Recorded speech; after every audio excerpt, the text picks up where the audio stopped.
When you think about ancient Earth, your mind probably jumps straight to dinosaurs, right? Like a giant T-Rex. But what if I told you that there was a whole world long before them?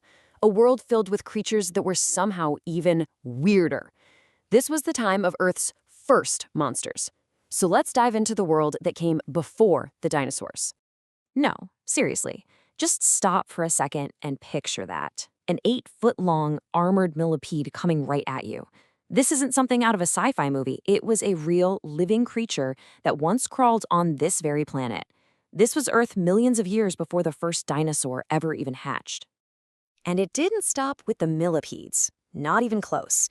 Back in this ancient world, the air was packed with so much oxygen that it allowed insects to grow to absolutely horrifying sizes. We're talking about dragonflies with wingspans over 1.5 feet wide, scorpions as big as a person, and cockroaches.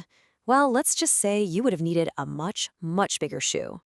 So what happened to this kingdom of giants? I mean, where did it all go? And if these massive creatures were ruling the planet, where were the dinosaurs we all know and love? Well, to answer that, we have to talk about an event that basically hit the reset button on the entire planet.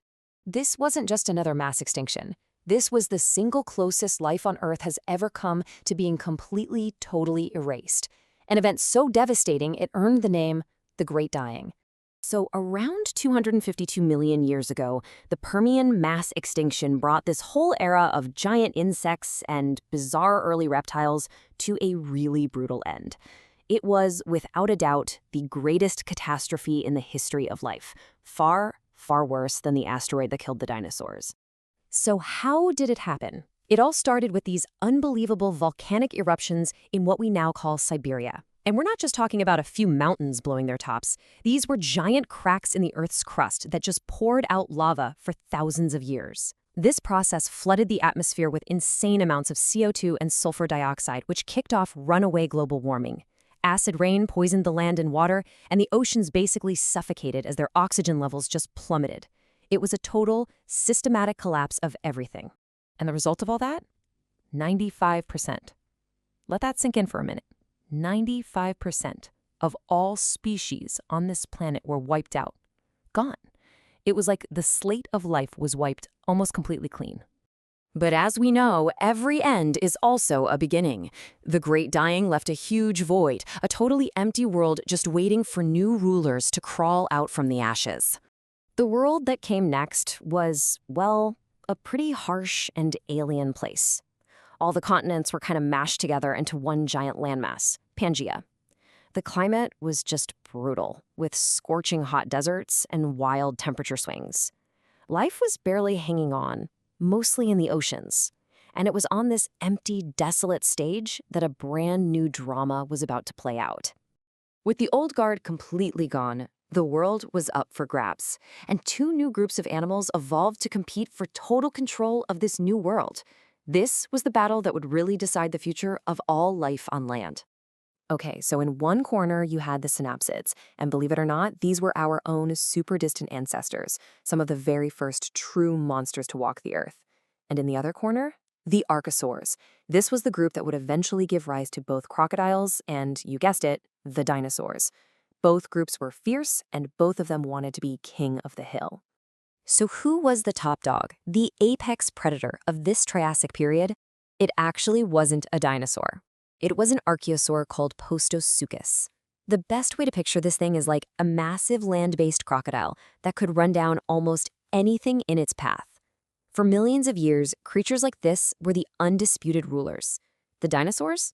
They were still just small, background players trying to stay out of the way. So if that's the case, how did this small, kind of scrappy dinosaurs ever manage to take over?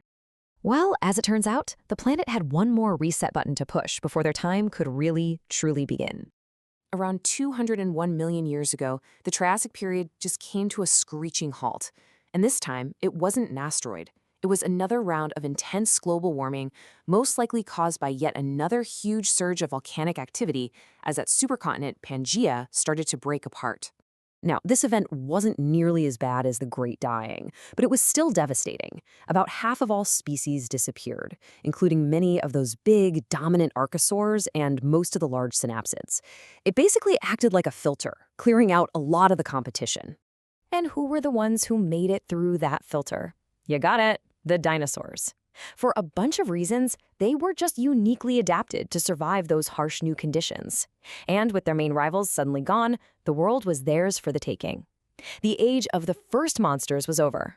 The age of dinosaurs had finally begun. So here's the bottom line. It was this crazy chain of events. First, the Great Dying wipes the slate totally clean. That allows the Triassic monsters like Postosuchus to rise up. Then, another extinction comes along and clears them out, which finally opened the door for the dinosaurs to take over and dominate the Jurassic period and everything that came after. It was just one catastrophe creating one opportunity after another. This whole history just shows us that life on Earth is defined by these massive cycles of destruction and then creation. Every time the world ends for one group of life, it's a brand new beginning for another. And that, of course, raises a pretty profound question for us, doesn't it? After our time is done, what rises next?